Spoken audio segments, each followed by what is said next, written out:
Tell me a little bit, just to start out, about ConsejoSano and the work that you guys do.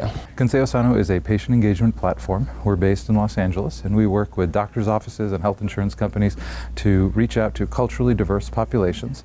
The vast majority of the patients we serve are on some form of government-sponsored health insurance, so typically Medicaid or Medicare, and we work with these provider organizations and payer organizations to get people into the clinic, to engage them in a way where their culture is what we put at the center of our technology. We reach out to them in a way where they feel comfortable engaging, as opposed to one message to the entire population, which just doesn't work. Increasingly, people are talking these days more about social determinants of health. That's really that's where you guys have been all along. That's your bread and butter. That's right. Social determinants is a broad category. It includes so many different aspects of what goes into our healthcare and our daily lives.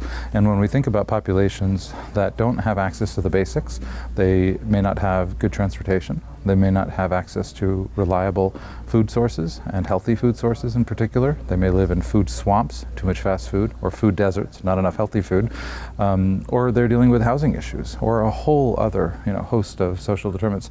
So we spend a lot of time thinking through how do we build technology around ways to connect with people, gain their trust, and serve their needs, whether it's a social determinant or as easy as they just have a hard time getting in touch with the clinic to make an appointment. So let's give you a way you can text to make an appointment. Let's just make it easy for you to access care. This seems like a great mission. What is the business model piece? Who pays you to help these folks and help get them the health care? We are paid typically by the organizations who serve these patients. So either their health insurance company will engage ConsejoSano to deliver the services to these patients, or their doctor's office will pay ConsejoSano to engage patients and bring them into the clinic.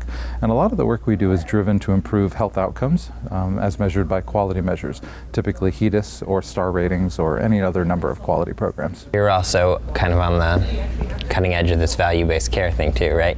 Yeah, cutting edge is an interesting term to describe value-based care because it's been around now for over a decade in its latest iteration, but a lot more to go, right? And certainly the way I think we're moving. Yeah, I think there are people who are thinking about it every day, and there are people who it's still not on their radar. So yeah, I think I read a statistic that roughly 70% of care is still fee for service. So when you're in that kind of an environment, the impetus to change to a value-based system is relegated to the largest of the institutions that are held to those standards. But the small individual practices haven't yet gotten around to the point where it impacts their day-to-day. From a technology standpoint, what are you excited about to enhance and enable the kind of work that you do? There's so many ways that I think about technology and the impact it can have, but scaling the opportunity for a personalized relationship and a personalized outcome, that's the true, I think, potential of technology. So when we think about patient engagement in particular, having people feel as though they're connected to the clinic that's serving their medical needs and doing it in a way that's just so customized and in time with when they need it, that is what technology can afford, because it's hard for the single mom of 3 who gets home at 11 or 12 o'clock at night to find time during the day to make an appointment. And so if we can give her an avenue that doesn't require an app to download, a password to remember, and all of the other frustration points that are barriers ultimately to her getting into the clinic for her breast cancer screening or to getting her kids into the clinic for immunizations or well child visits, these are just important categories of care that technology, I think, can do a lot to solve.